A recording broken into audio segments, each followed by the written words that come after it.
De nouveau, le but de cet exercice est de rendre rationnel les dénominateurs des fractions données.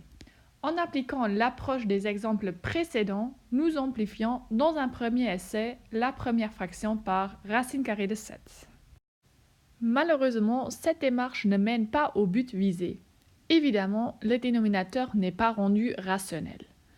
Après plusieurs essais en classe, on a retenu qu'il faut amplifier la fraction par le conjugué du dénominateur, ce qui est dans ce cas le conjugué de 1 plus racine carrée de 7, c'est-à-dire 1 moins racine carrée de 7.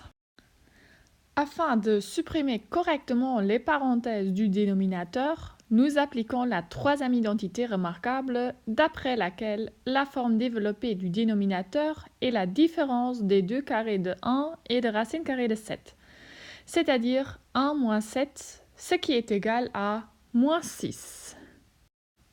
Une dernière simplification par 3 nous donne l'expression finale qui est égale à l'opposé de 1 moins racine carrée de 7 divisé par 2.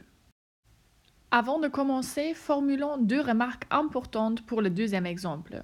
Tout d'abord, comme il y a une différence au numérateur et une somme au dénominateur, il n'est pas autorisé de simplifier cette fraction par racine carrée de 5.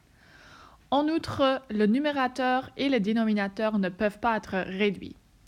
Par contre, il faut amplifier la fraction donnée par le conjugué du dénominateur, c'est-à-dire par racine carrée de 5 moins 1. Attention, afin de respecter les règles de priorité, il est indispensable de placer des parenthèses. L'amplification donne un numérateur de 10 moins 6 racine carrée de 5 et un dénominateur qui est égal à 4. Cependant, cette expression ne représente pas l'expression finale. La mise en évidence du facteur commun 2 au numérateur permet une dernière simplification par 2 qui mène à 5 moins 3 racine carrée de 5, le tout divisé par 2. Dans un dernier exemple de cette vidéo, nous discutons la façon de gérer une différence de plusieurs fractions dont les dénominateurs sont irrationnels. Comme déjà évoqué dans la vidéo précédente, il vaut mieux de rendre dans une première phase tous les dénominateurs rationnels avant de déterminer dans une deuxième phase un dénominateur commun. Les amplifications correspondantes permettent de rendre tous les dénominateurs rationnels.